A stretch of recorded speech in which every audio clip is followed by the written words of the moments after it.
నమస్కారం అండి. గణేష్ యూట్యూబ్ ఛానల్కి స్వాగతం. మటన్ కర్రీ ఎలా తయారు చేసుకోవాలో చూద్దాం. ముందుగా 2 చెంచాలు నూనె పోసుకోవాలి.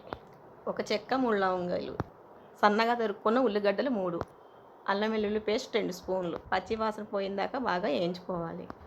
శుభ్రంగా కడుక్కున్న 250 గ్రాములు మటన్. అల్లం వెల్లుల్లి పేస్ట్ వేగిపోయిందండి. ఈ మటన్ కూడా దాంట్లో వేయించి బాగా వేపాలి. మూత పెట్టి 10-15 నిమిషాలు ఈ మటన్ బాగా ఉడకనియాలి. ఇప్పుడు దాంట్లో కావలసిన పొడి మసాలా మనం రెడీ చేసుకుందాం.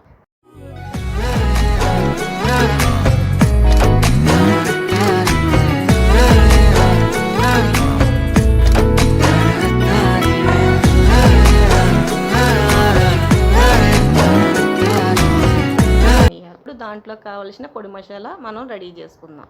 1 స్పూన్ ధనియాలు, 2 చెక్క, 3 లవంగాయలు బాగా వేయించుకొని పొడి చేసుకొని పక్కన పెట్టుకోవాలి. ఈ మసాలాలన్నీ బాగా మెత్తగా పొడి చేసుకుందాం. ఇప్పుడు దాంట్లో కొంచెం గసగసాలు, కొంచెం జీడిపప్పు, కొంచెం వాటర్ వేసి మెత్తగా గ్రైండ్ చేసుకుందాం. మటన్ ఉడికిపోయిందండి. దీంట్లో గసగసాలు, జీడిపప్పు పేస్టు దాంట్లో వేసి కలిపేసుకుందాం. అంత పసుపు తగిన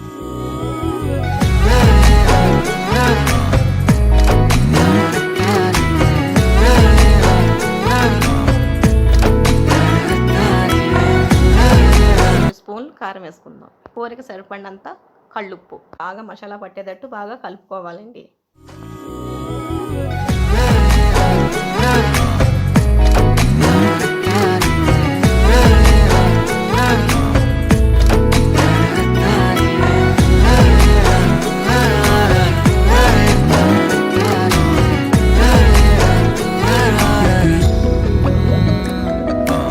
గ్లాసులు నీళ్ళు పోసి 3 విజిల్లు వచ్చిందాకా ఉడకనిద్దాం.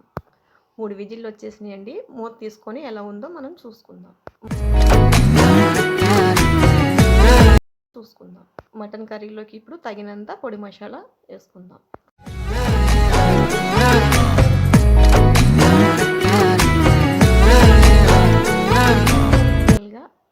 కొంచెం కొత్తిమీర అలా జల్లుకుంటే మన మటన్ కర్రీ రెడీ.